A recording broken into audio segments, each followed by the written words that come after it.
So, hi everyone. Yeah. We got a few people on now. This is Elvis. Hi Elvis. So he came on. Hello everyone. I'm going to give you a little story about Elvis. Elvis was a licensed broker. Okay. And day one, literally day one, wrote a purchase and sale. Like, I love that story because nobody believes me. And I'm like, Elvis, do you remember you drove out? You didn't even have like a super key and you drove out to show Andrew Jong's listing out in Graham and you wrote it. And I gave him like, guys, no instruction. This guy was completely like solo, like, okay. And wrote the purchase and sale, was just like, here you go. So yeah, that's Elvis. Now he's funny story with that one. I'm 95% sure it was a handwritten offer. Like I printed out the purchase and sale and we wrote it up there. And the couple, they were older, so it took like 2 hours. I was worn out. The listing that you got from them was in Puyallup. Do you remember the A-frame? Anyways, I thought it's a great story to be able to share, right? Yeah, I wish if I was in the same position I am now, I would have bought that house. That house was sweet. It was a very cool house. So the reason Elvis is here is because I was talking to one of my coaching clients and they were like, I just don't understand, how to work on Zillow and do this. And I was like, well, shoot, hold on. Let me text Elvis. Hey, Elvis, can you come on and give some tips about Zillow? So yes, he works at Zillow. He's not a rep even for this area. So no, you can't use him. I already asked. Trust me. I was like, ooh, can I use you? He's like, no, you can't. So he really is just here to kind of answer questions and give some tips and tricks. So Elvis, one of the things I know that you helped me out on, because my listings weren't showing on Zillow, I had the wrong email on my Zillow account. You have to have the same email on your Zillow account that is on the Northwest MLS. So Elvis, got to teach an old dog a new trick. Thanks, Elvis. So do you want to chat just a little bit about I'll take it from there. And let me know if you guys can't hear me, because I didn't catch that last thing that you said, Lori, because I feel like it's going in and out on me. So let me know if you guys can't hear me. We can hear you right now. Okay, perfect. Yeah, I'm a little laggy. So yeah, first and foremost, free things that you can do on Zillow, because you can always pay us a ton of money to advertise, but there are free things that you can do to make yourself stand out and take advantage of. When I'm working with agents who are actually paying money to us, I'm telling them, hey, at the end of the day, this is your resume to all those people that don't know you. You get a new buyer, a new seller that you're working with, they don't have anything to go off besides your word, right? So it's good to start building up your profile. The best ways to do that, professional headshot. You want to make sure you have a nice, sharp, up-to-date headshot. If you have a super pixelated picture, it doesn't look good. It just doesn't. Secondly, you have a big old section where you can put an about me section where you can write a little bit about yourself. I would say get a little personal with it, but also obviously circle around to your experience in real estate, why you're doing real estate, and what your goals are. In that about me section, you can actually hyperlink. So let's say you have a personal website, you can, there's a little section where you can insert the link and you can say, hey, visit my website here. And when they click that button, it'll be a blue button. It'll take them directly to your website. So definitely take advantage of that. Active listings. Obviously, all of you guys are members with your MLS. When you post a listing live on the MLS, like the only time it will show up under your profile is if you are the primary listing agent. So if you're the secondary, it won't show up under you. So just know that. Primary listing agent, it will show up under them. How do we automatically feed the listings over from the MLS to Zillow? Your email address. As Lori mentioned, when you build out a Zillow profile, make sure that your email address is the same that the one that you have on Zillow as you have on your MLS. Something that's easy, and all your listings should feed over. If you have issues, that's when you contact support, because sometimes there are feed issues. It's not perfect. Next, past sales. When you close a deal, make sure that you just go into your Zillow profile, address, price point, date that you sold it. That's all you need. Submit it. It will show up. Zillow will always highlight the amount of sales you've had in the last 12 months, because we don't care if you've closed 500 homes 10 years ago. What have you done lately? You closed a home, right? So they're going to highlight what you've closed in the last 12 months. So those are super important. Now, reviews. This is where it's going to be super important for you guys. Let's say you're new, you're starting out, you don't have a lot of clients, you may be working with one or two, showing them homes. You can request a review from anybody that you've assisted with anything real estate related. You don't need to wait until you close with this person. For example, you may have shown them 100 properties. You've already provided a service, beyond what most agents do to get a closing, right? So they can go in and leave you a review. Trying to think, anything else there? Any questions so far? Elvis, can I send you a review request? Yeah, you can send me a review request. I'll leave you a review. Laura, you need to update your profile. I've been looking at it. You need to update I haven't updated. I know you're going through this, and I'm like, oh, you don't care what I did in like 2005? Really? Okay, I guess I should go update. Yeah. Yeah, just make it a habit. Oh, the other thing with the reviews is if you're working with someone and you're going to be closing a home with them, it's actually in your best interest to try and get that review before closing, because once you close, they don't care about you. They are busy moving, getting stuff in order for the new property, moving over utilities, all that. They probably will leave you a review, but it'll be a month or two out. So try and get it prior to closing, or else you're going to be chasing after them. And we never want to be chasing. Why some of the reviews are not posted on Zillow? Correct. So as you can imagine, in the past, right, when Zillow first started, people thought they were super sneaky and savvy. They're like, hey, I'm actually going to take a couple hours out of my day and I'm going to build a bunch of email addresses. I'm going to make myself a bunch of different reviews to make it look like I am amazing, right? So now Zillow has things in place to catch these people. For example, IP addresses. They'll know what IP address this review is coming from. So always have the sellers or the buyers that you're working with do it from their personal computers. Because if Zillow sees a bunch of reviews coming from your personal computer, they're probably going to block, 4 out of the 5 of them. That's one reason why they won't be posted. Second reason, there's not enough information in that review, right? If you send a review request to somebody and they put, Lori was great, that's it. They're not probably going to post that review. So content. And so the review process is very stringent. It takes about 7 to 10 days after it's posted. But those are 2 reasons why it would not get posted. Another thing might be you can't have professional to professional reviews. Like your lender that you work with, that you made a bunch of money for, can't go in and leave you a review. Your managing broker who has been kind of coaching you and thinks you're doing a great job cannot go in and leave you a review. And it also helps if you update your past sales, or if it's a listing that you've had, somehow this property that they're leaving a review on is a social active listing, or you already went ahead and updated the past sale. So if I sell a property to my husband and he's going to use the same computer that I use, the review will not be posted, right? So there's the potential that it may not be posted. So that's going to be at the discretion of the reviewing team that I personally, as a rep, have zero access to. Because as you can imagine, there's people that spend, $100,000 a year with me. They really want to get this review posted on their profile.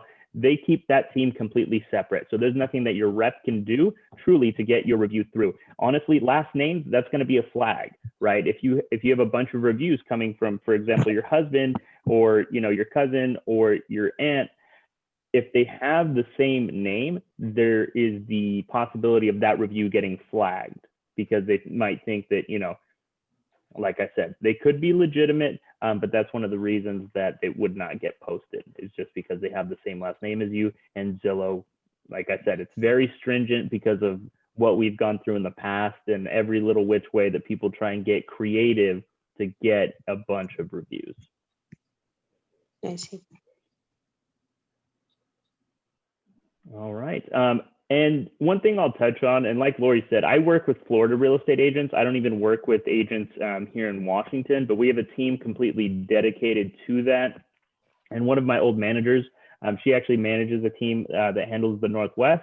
So if any of you guys are interested in advertising, the biggest thing is that Seattle specifically, I mean, as we head further north to Bellingham or south to, Tacoma and Lakewood, it gets a little bit more affordable, right? But in the city, Seattle and Bellevue and Kirkland, it's super competitive. The cost per lead is super high just because, when you close one transaction, even if it's on the low end, that's 20 grand, right? And when someone is, let's say there's a sales guy pitching you, trying to get you to get started in a Seattle zip code, and they're like, starting out, it's going to be about, $5,000, right? $5,000. That's a lot of money, right? It's a lot of money, but you need to look at how many leads you're going to be getting per month, and then also your exposure. So when you're buying leads, you're going to have a percentage. So for example, if you have 25% of a market, that means that you're going to show up 1 out of every 4 listings.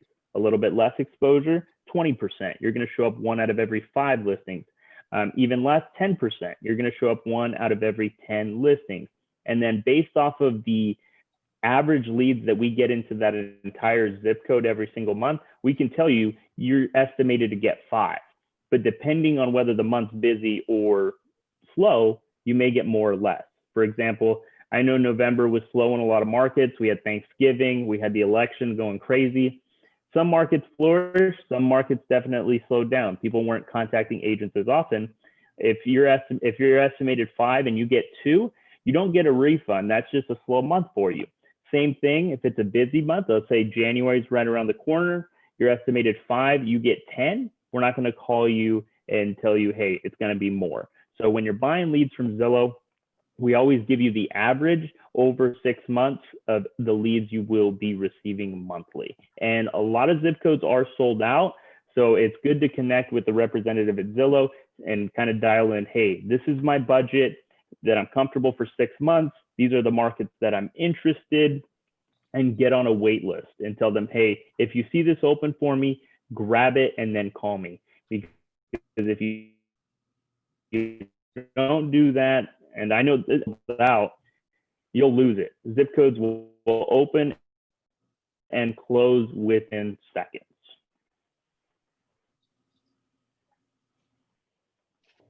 Any questions so far? And I don't know if any of you guys are interested in advertising, but a lot of free stuff you can do. It's mostly going to be in regards to your profile, making it look as amazing as possible. Because if you have listings, you're still showing up as the listing agent on your listing. So you can still get people that want to contact you directly, right? Because your contact information will still be shown there. But the ads is going to be a different story. I kind of get interested. You can let Lori know, and she'll get the information over to me, and I'll just send it over to my manager in the Northwest, and then she can have someone reach out to you guys and run you guys through everything. One thing I tell my agents, and it may be different in Seattle because we don't get as many contacts, and the contacts that do come in are on higher value properties. So they're more high intent buyers. But I always say when you're looking at online leads, the average conversion rate is about 4%. So 4 out of 100. So if you get 25 leads, no, let's say 10 leads a month, 10 leads a month, that's 60 leads over the course of 6 months. If you convert at 4%, that's 2.4, I believe. So you're looking at anywhere from 2 to 3 closings. When you look at the average home value and you look at what you're investing, does that make sense? Now you can always make more money if you convert at a higher level, but you got to increase your conversion rate, right? Or get more leads. Anybody have anything that they want to ask Elvis while he's here? Because one of the things that I think is when your conversion rate goes up, right, it's all about the timing, because anytime with online leads, you need to be on the phone contacting them within like 1 to 5 minutes, because if not, they've already forgotten you and moved on. And a lot of times when people are considering signing up for leads, they don't have a set way to get back to people that fast. And that's one of the reasons why I use VAs, is because my VAs are on it. They literally call back, you know, within minutes of them coming in. So that raises your conversion rate. So I've seen conversion rates as high as like 25% when people have teams set up in order to call leads back immediately, because online leads are absolutely that. It's pretty much the way that you're going to get most leads now. And Zillow is the #1 place to get leads. Let's face it, Zillow's huge. I was a premier agent and a premier brokerage with Zillow for years and years and years. And we supported 100 agents with leads from just Zillow. That's where, you know, most of the leads came from. So it does work, but your conversion rate, that's what you really need to work on in order to see, you know, if it's profitable. So thanks for giving that breakdown, because I think a lot of people think, oh, well, if I'm getting 25 leads a month, I'm going to be closing, you know, at least half of them. And that's not how online leads work. You've got a lot of people who are just looking. I mean, I can't tell you how often I look at different areas of the country, look at different things going on. So you do have to consider that, right? So the 4%, I'm so glad that you brought that statistic out, Elvis. That's awesome, because these are things that, you know, not all of us are aware of or know right off the bat. So thank you so much, Elvis, for coming on and taking time to talk to all of us here at Nexus. I totally appreciate you. And just FYI, I am sending you an addendum here to sign in just a minute that just came through from Chris, just so you know. Hopefully it's a credit. Oh, that was already sent over. He already has Okay. that. Okay. Jeremiah's good. Yeah. I took Well, care of that you. days ago. Good. Thank you for having me, Lori. Thank you, everyone, for coming to the meeting. Like I said, if you are seriously considering advertising on Zillow, let me know. Let Lori know, and she can pass it over to me, and I can send it over to my old manager. She's amazing in the Northwest, and they can kind of get you dialed in a little bit more to even just look at markets, get the full presentation. There's no obligation. At the end of the day, you can call in. You know, their goal is to get you to do it, right? They are salespeople, but at the end of the day, it has to make sense for you. The other thing is, Zillow is not something you want to try for a month, right? You truly want to do it for 6 months. If you've never done it before, I think I work with current clients, but new clients, I believe it is a minimum 6-month agreement, and you truly want to do it for 6 months. Elvis, you're freezing up a little bit. In and out. So it doesn't happen that often. It can, but it doesn't happen often. You truly want to give it 6 months if you're considering doing it. And the thing that I really want to make sure that people realize is doing the updates on your profile on Zillow is something you should do regardless if you're advertising there or not, especially if you have listings. 100%, because if people go to Google, and they search Lori Baldwin real estate, what's going to come up? Her Zillow profile, because Zillow pays a ton of money for SEO advertising for the agents. Yep. So I definitely think doing that is important.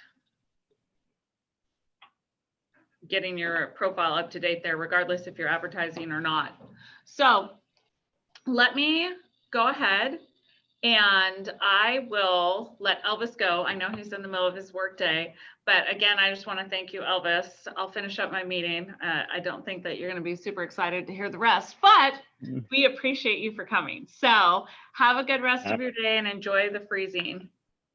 It's freezing. Thank you. Bye, Lori. Bye, everyone. Bye. So how is everybody feeling about that? Good info? Yeah, just updating my profile right now. Right? him calling me out on updating my profile. I'm like, oh yeah, I need to do that, don't I? Like, I haven't updated my profile in probably 2 years, to be honest. So that's something, you know, I'm just like you guys. I don't keep everything perfect and up to date on everything because that's, you know, it's not always the first thought on our mind. But, you know, I know Zillow is important. I know it's important to make sure that the listings do show up under me when you're listing something, because I had a client, and the reason I reached out to Elvis, it's funny because he's in the middle of buying a house right now in Seattle. And I reached out to him and was like, hey, I can't get this listing to show up on my Zillow profile. He's like, oh yeah, here, this is what you need to do. And I figured it out. What I figured out was just the email address, which was something super simple that, you know, I didn't know. If you don't have the same email address on your Northwest MLS that it shows on your Zillow profile, there's going to be an issue. So that is what, you know, made it so all my listings suddenly showed. I was like, holy cow, this, how long has this been happening to me? So little stuff like that. When you are a Premier member, you do get a chance to have your own support team, and that'll be handled immediately. But like right now, I'm not paying to advertise on Zillow. I have in the past. So if you guys have any questions about that, I'm happy to answer, you know, my experience and all of that good stuff. But I just figured having him come on and remind us all, hey, your Zillow profile is important, and you do want to ask for reviews and all of those things. So yeah. Does anybody else have any questions about Zillow?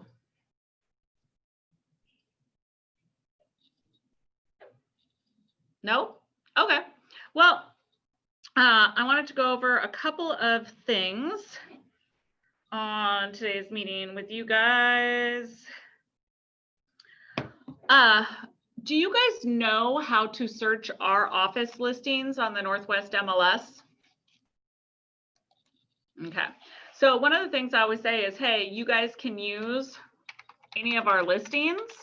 And when talking to some of the people I'm coaching, I realized people didn't know how to do that. So this is one of those things, guys. If I say something and you guys just aren't sure how to do it, speak up. Be like, Lori, what are you talking about? How do we do that? Because if I'm saying things, I'm taking for granted if no one says, how do you do that? Or I'm not sure how to do that. I want to make sure that you guys know how to do that, right? So one of the things that you can do, right? Oh, I just realized I'm not sharing my screen with you guys yet, am I? Hold on. Hold on. Here I am playing on my other screen, and I just realized I didn't hit screen share. Oop. Hold on. I got to go back. There's someone trying to get in. Hold on.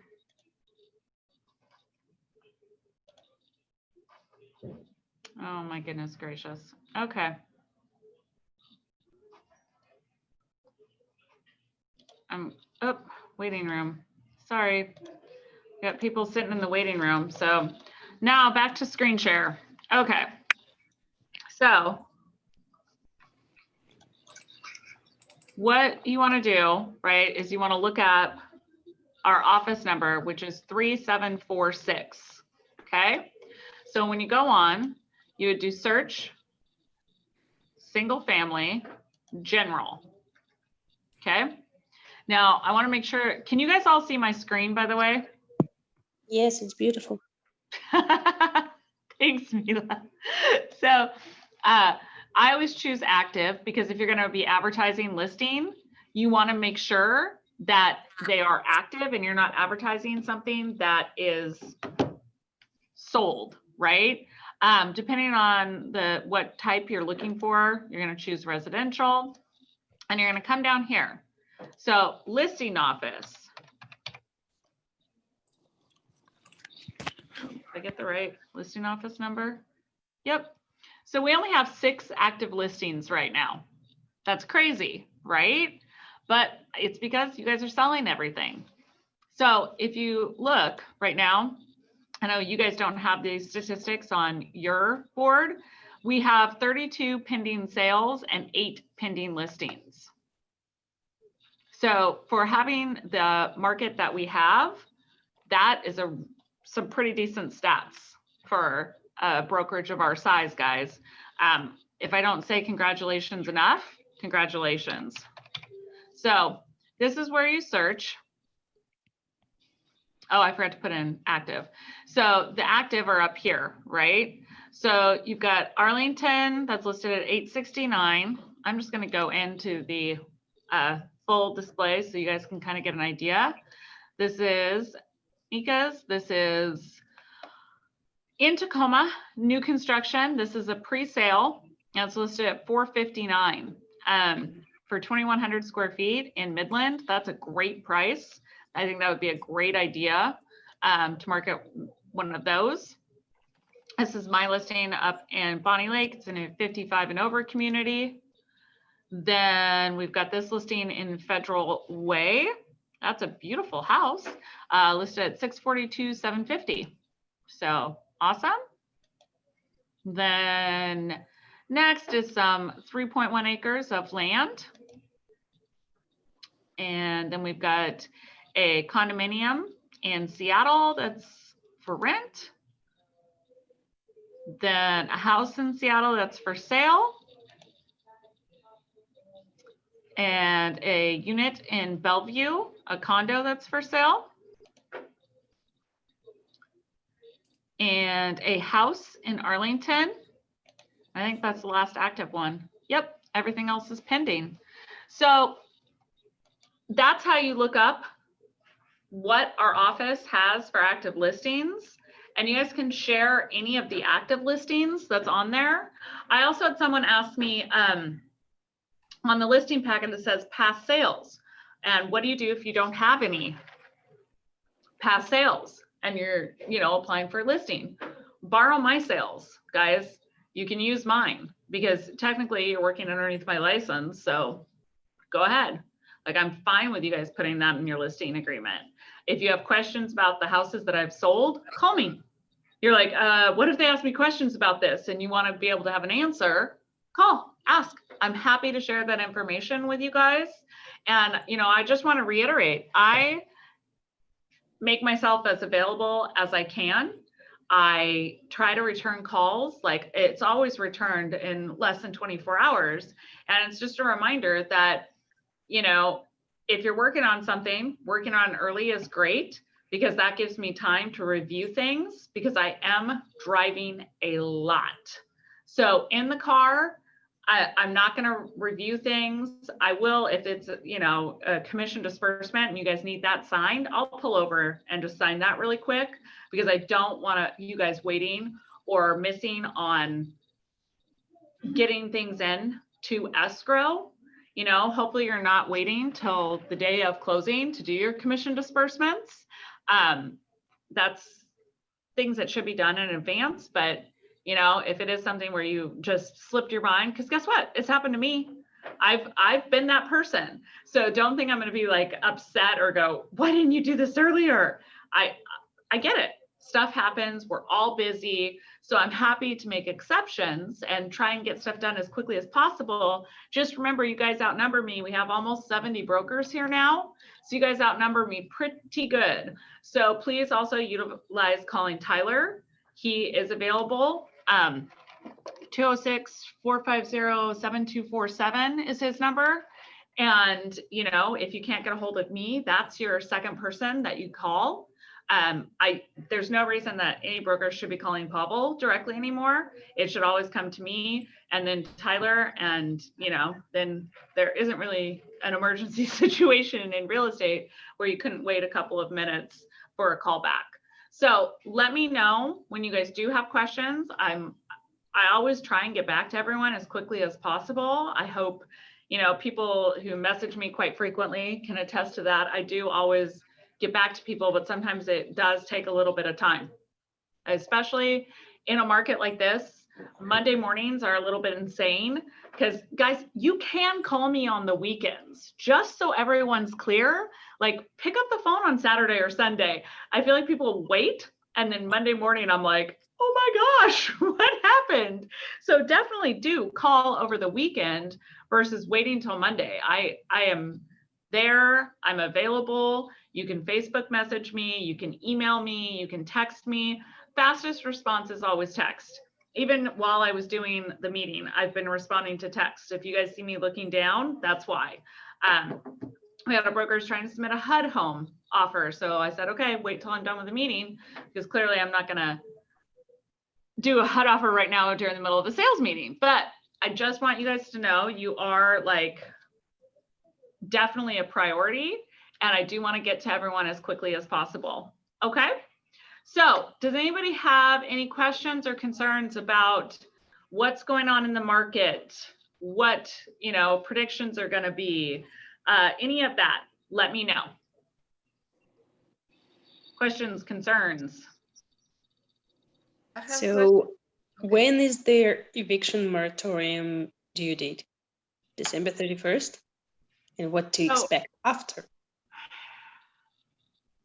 That is a great question.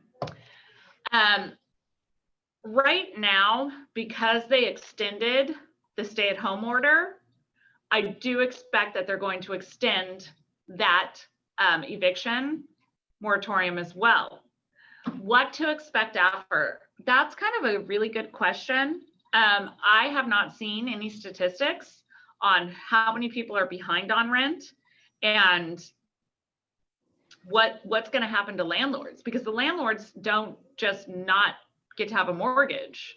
They either have to do some type of refinance. I mean, they have to deal with that, right? Yeah, I've seen the statistics about Florida. So in Florida, there are 20% of people who were not able to pay for their mortgages for at least 2 months, which is a lot. That's huge. That's a huge number. So it's going to be interesting to see how things work out in Washington, particularly, because we've had more of a shutdown, more things have been affected due to the governors shutting down the state.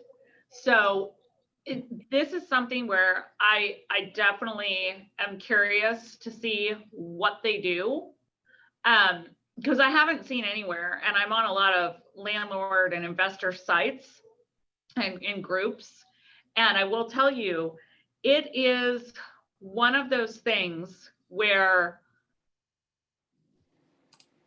it could go a lot of different ways here, right? I have not seen where they're looking at helping out the landlords. What I've seen is a lot about help for tenants. And, as a landlord, it's concerning, right? To go, okay, but what about the owners? So I'm watching it very closely. I've been watching some videos by, I don't know if any of you guys know Annie Fitzsimmons, and she's the Realtor Association attorney. So she works a lot with Justin Haig at the MLS. And so I've been watching videos that she's been putting out since COVID. And really what she's been covering a lot of is the way to get a tenant out to sell your home, right? Because they did get that through, where if you're listing your house, you can give 60-day notice. It's one of the only ways you can get a tenant out right now. So there have been a lot of landlords I've seen that have tried to sell their home just to get the tenant out because the tenant wasn't paying. So I don't have a crystal ball, but I'm going to be watching very closely to see what happens for sure, because I think it's going to affect your multifamily market. I think it's going to hopefully get us some more inventory, because you would think if they haven't received rent in 9 to 10 months, that landlords are going to say, I don't want to own this single family home anymore. This is, a money pit. So all of those things I think are going to be interesting to watch. But you can do a forbearance, can't you, as a landlord? You can apply. Yeah, it's really simple. I've done it, and I've had a couple of people do it. You just call in and they ask you 3 questions and then you qualify. And it's good for up to 1 year. But you still owe the money. Yeah, and then they give you the option to put it at the back of your loan, or, there's 3 options. I can't remember what they are, but that is one option in case somebody needs to. So the thing that I want to definitely caution people on is find out how that's going to affect your credit, because it will. When you do things like a mortgage, I'm trying to remember what they called it back in 2008. Basically, it is where you take that, you put the principal that you're behind on the back of your loan. They had a special name for it, and I can't think of it to save my life right now. It is one of those things where they basically, that affected you the same as putting yourself in credit counseling, or it was a negative effect on your mortgage. And if you did that in the beginning of COVID, guess what? You haven't received rent for another 5 months. So what are you doing with that? Are you applying for a second forbearance? Because there's other things that the forbearances and other things can do. So just be sure to ask how that's going to affect your credit. From what I've heard, forbearance does not affect your credit, from what I've heard. But I'm not. I think it depends on the lender, and I'm always going to caution people, just because of past experience, to ask and get it in writing, stating this will not count as a late payment. Like, because if you don't have that stuff there, what's going to happen? We don't know.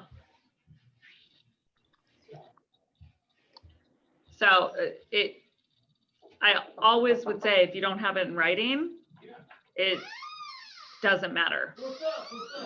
So we always want to make sure that, we don't advise our clients also.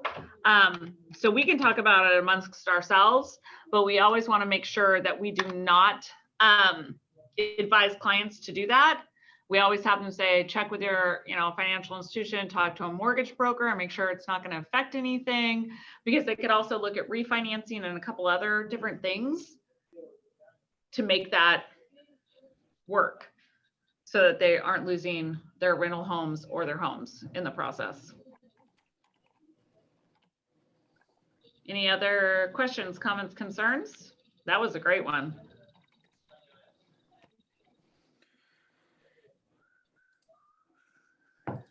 This is the time. It's so funny because never failing. I always have people have questions as soon as the call's over, and I'm like, oh, I know other people would have wanted to hear that. So if you have questions, definitely ask.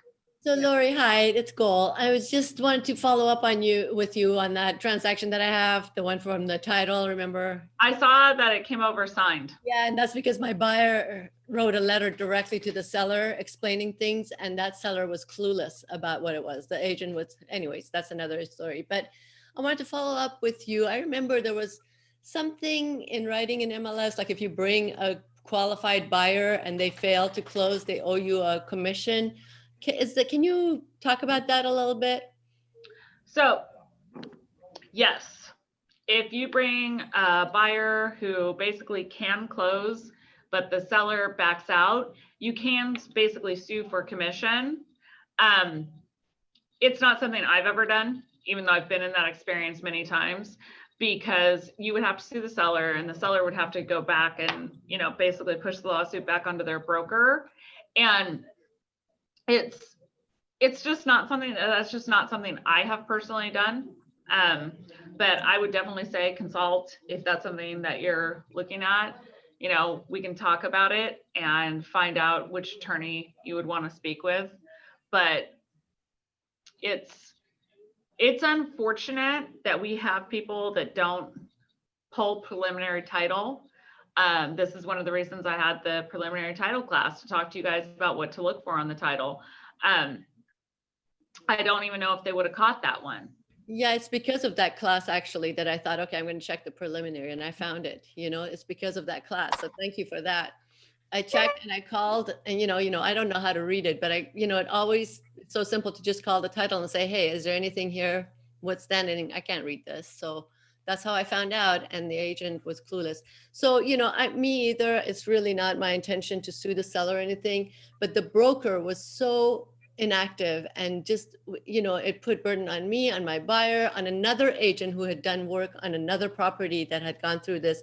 Like, all three of us were working hard, and this agent was just careless, no representation for his seller, really. It was so sad. And then the broker backing him up, it just was so sad. So it's mainly to just, I don't know, I probably won't pursue it, but I just wanted to know, like, do we have lawyers at Nexus, or would I have to hire my own lawyer, or how would that, just a good opportunity to learn what's available. Yeah, no, we don't. I mean, we have Pavel, who is, an attorney, but we would have to go seek outside counsel most likely for that. Usually in commissions disputes, I always go to Doug Tingvall, just so you guys know, because he is probably the most go-to person when it comes to commission disputes. Now, I've known Doug for a long time. I've known him since I was designated broker at Parassons back in 2008, 9? No, 2009, 10. He's very New York. I know, he's very New York. He's not like a very soft-spoken Northwest lawyer. He really goes to it. So Doug's a little different with me because I've known him so long. Like, he's always very direct, but he is underneath all of that. Like, he is a really kind person. And so I definitely would say, give him a call and say, this is what happened, and get his opinion on it. Because a lot of times Doug won't even charge you to give him an opinion. Well, he won't charge me to get an opinion. And so I'd be happy to just kind of get his opinion on it. And that's kind of who I would go to on that. And we're on our own on that. I just want to clarify. It's not the office. It would be me doing this. Yes and no. Okay. We have to be involved because the only person who can legally receive commission is a designated broker. So it's, I would have to be involved. A lot of times it's a matter of, okay, what's the cost? What are we going to get out of it? Because that's what I usually ask, quite frankly, on any lawsuit, right? I'm always going to ask the attorney, what's the likely cost to get this? And what's the benefit? You know what I mean? So you kind of look at the cost benefit analysis. Now, when you get served with a lawsuit, it's a different story because you have to respond. There's different rules and regulations, but when you're initiating one, I always look at the cost benefit analysis. There's always going to be brokers out there who are not, you don't want to say misrepresentation or, some of the really kind of strong words, but in the case of this one, I think there definitely was fault of the brokers, the listing broker here, absolutely. And the lack of response that blows my mind. But those are all things that, again, you want to look at the cost benefit analysis of any situation. Yeah, good. Thank you. I just wanted to get an idea. Thank you. Yeah. Well, Lori, I have a question. If I don't have a lot of listings, so you said I can use the Nexus listings if I go to listing appointment, and what should I say? I will say this is my company listings, or what should I say? Yeah, you can say this is the group I work with. You don't have to use the whole term company. If you're using, mine, you can be like, this is under the license that I do business. These are the listings. There's a lot of different verbiage that you can use in that scenario, but hopefully that's a couple to give you ideas. Okay, thanks. Yeah. Anybody else? So I'm just wondering if there is a really slowdown on the market because of December, because I don't have any clients right now. It's Looking at not the slow, it's hot. it is not slowed down in the slightest. If it keeps up at this pace, I am absolutely petrified for spring. I'm praying that the moratorium gets listed and a bunch of landlords just dump their houses. I have one that I know is coming up in Seattle. Random occurrence, someone that I used to volunteer at the science club in Issaquah when I was like 17, 16. And this person goes, oh, I wanted to look you up because I wondered what happened to you, but you're in real estate and I have a rental to sell. And I'm like, okay. So I've been looking at the Seattle market for the listing that's coming up because he's looking at listing in May. And I am like, please, I really hope that we get a like 2 to 3 months supply on the market. So it's not as insane as it is right now. So it kind of puts a control on the purchase price, but I'm shocked at the lack of inventory right now. Like not a little surprised, not, oh, no big deal. I'm shocked. The market has no inventory. So I'm watching houses that usually wouldn't sell fly off the market. So I don't know.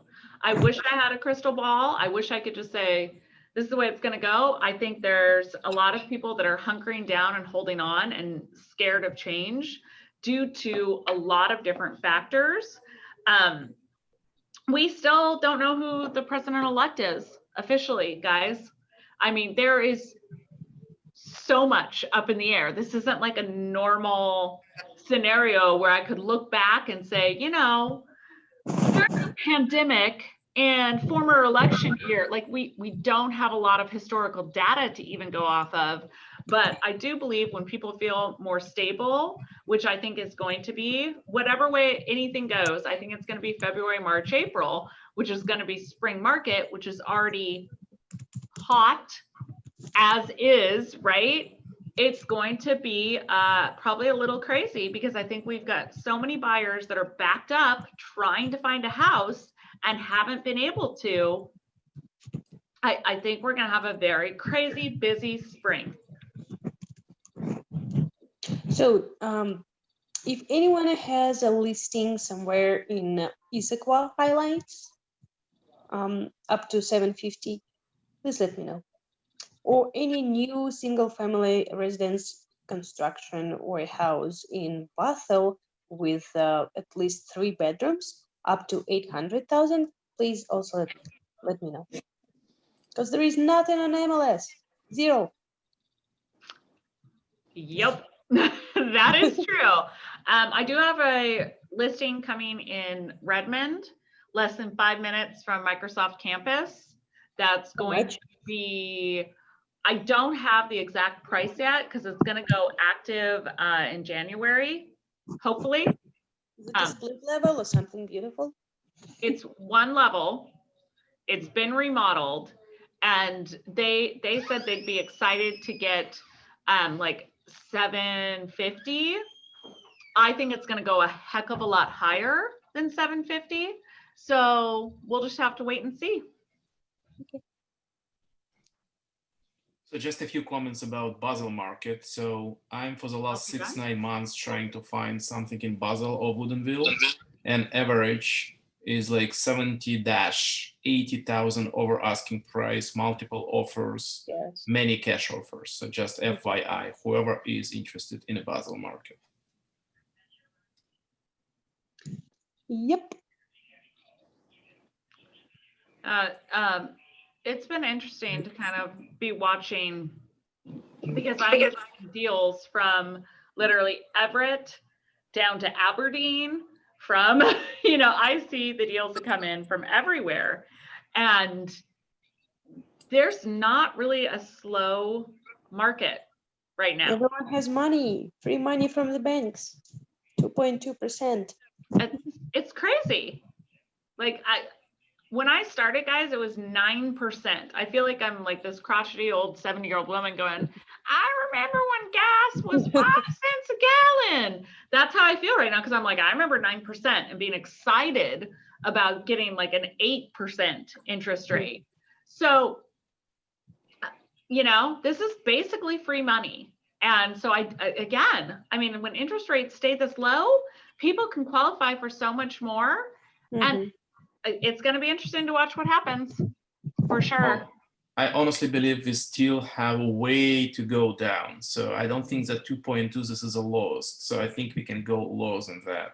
And just, again, I completely understand US and Canada is completely two different markets. Just as a fact, Canadian market, for the well-qualified buyers, they have now 0.99 interest for the mortgage.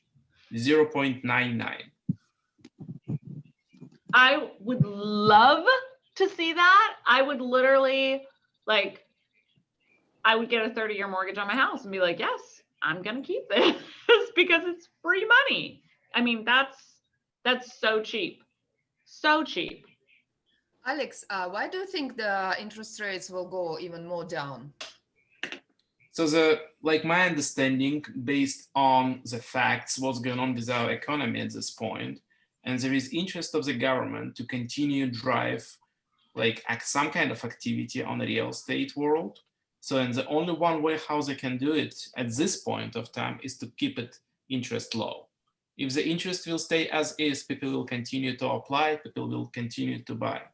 So to me, like at least, again, of course, I'm not the real estate like a loan professional to give this kind of advice, but to me, we will see even lower than that. Or it will stay in this kind of, you know, low 2% somewhere for the next 5-6 months. That's how I can see it. But yeah. I think it'll definitely stay this way for like the next 6 months. I'm just curious to see kind of where it goes, because we've been going down in interest rates for the last, 10 years. So it's going to be interesting to watch and see kind of what happens. I just think everyone would go into shock if we went back up to 13%. So it's going to be very, very interesting to watch the next few years. What comes next?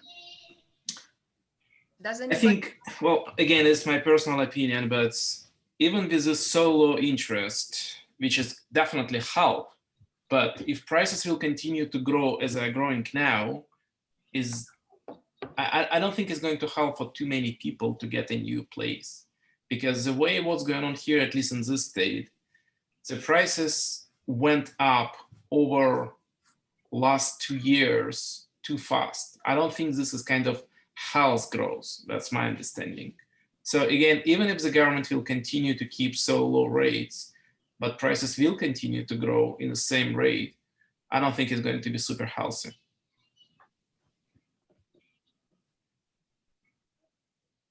Yeah. So guys, we are getting super close to the end of the meeting time. And I wanted to just thank everyone again for taking time out of your Wednesday. There's a lot of different things that you could do with this hour on Wednesday. And I appreciate you guys tuning in, getting information, finding out, different things that hopefully improve your real estate career, teaching you different things, giving you tips, tricks, all of that stuff. So thank you for coming on. I really appreciate all of you being on. I appreciate Elvis, even though he's not on here, being on. And I'm really glad that we're getting some different things that are teaching people things and they're using out in their real estate life, like all using the training from Title. I love to see that what we're bringing to you is working. And, I just want to thank, everyone that works on this and keeps the wheels going and the lights on here. So hope you all have a wonderful week. Again, feel free to call, message, text. Like I said, this week, Monday was crazy. So please call over the weekend. If you have questions, don't wait. I'm not a normal designated broker that says, you can only call me between 8 and 4 on Monday through Friday, but I'll be in meetings from 11 to 3. no, like I always try and get back to people as quickly as possible. So thank you guys very, very much. I hope you all have a wonderful week, and hopefully we get lots of mutuals over the weekend. Thank you, Lori. Thank you. Bye.